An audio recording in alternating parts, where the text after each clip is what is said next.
Where are you going, Rodrigo?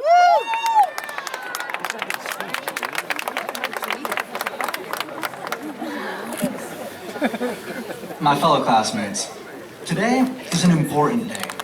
We're here in Tom Ryden Stadium, better known as Gloryland, surrounded by our teachers, mentors, family, and friends. I'd like to begin by thanking those without whom I would not be the man I am today. My friends, my teachers, especially Miss Cole, who challenged me unlike anyone else, and Mr. Harris, for not only teaching me and putting up with me for 4 years, but for being a voice and a friend. And where would I be without my family? And most importantly, the two rocks in my life, my parents. Mom, Dad, thank you. Without all of you, I know I would not be standing here today. You have influenced my life tremendously. Commencement. It is defined as the ceremony of granting diplomas at the end of the academic year. However, commencement also means an act of instance, or commencing, beginning.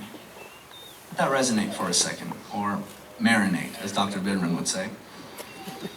We're here to celebrate the end of our high school careers, yet it is called commencement. That's a signal. Graduation is not the end of our lives. It is the beginning of our lives. It appears that we have spent all of high school preparing for the end, only to discover that today, our graduation is the beginning. But it is not only the beginning of our successes. Whether we are attending an academic institution, joining the workforce, or enlisting in the military, our preparation and time at Buford has ensured that we will succeed.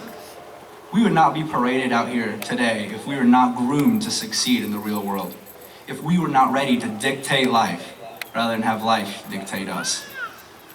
We have made the necessary sacrifices inside and outside the classroom to have the tools to dictate our own lives.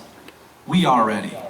We, the class of 2015, are ready to go out in the world and be the lifelong learners and effective members of society, like we have heard Miss Simmons say so many times. 720 times to be exact, but you know, who's counting? While today is the beginning of success in life, it also means the beginning of something else, adversity. We are Buford. We have seen adversity before, looked it dead in the eye, and paved right through to victory. Look at our individual and collective accolades. Multiple state championships, highest test scores in the state, countless superiors in the arts, and so much more that if I were to name them all, I would have Dr. Bitterman texting and everyone else uncontrollably anxious to graduate. Not saying we aren't anxious, of course. But that list is so long because we have adapted to and overcome every single challenge in our way. Yet tomorrow brings challenges that differ from those which we have had known for so long. Tomorrow's challenges will be a little different than doing a write-up for a lab in AP Chemistry, praying that Miss Cole does not count off for the slightest little thing like she typically does. A little different than beating Marist on the football field, or any other team for that matter. A little different than holding your own on stage because you know Miss Staples is not going to be happy if you do not. The point is, we do not know what challenges await us tomorrow. We are leaving the certainty of high school for the ambiguity of the real world. We can only do what we have always done, adapt and overcome. One of my favorite writers, Alexandre Dumas, once wrote in The Count of Monte Cristo, "Life is a storm, my young friend. You will bask in the sunlight one moment, be shattered on the rocks the next. What makes you a man is what you do when that storm comes.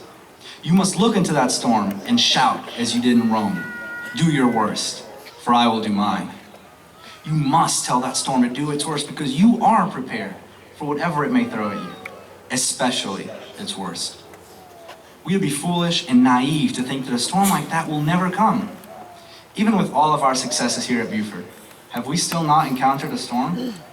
We have learned to weather these storms in high school, but they will not end with graduation today. The real storms, the ones that can shatter you on the rocks, begin after today.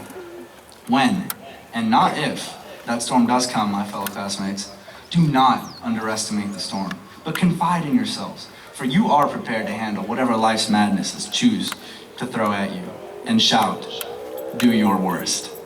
Thank you. Woo!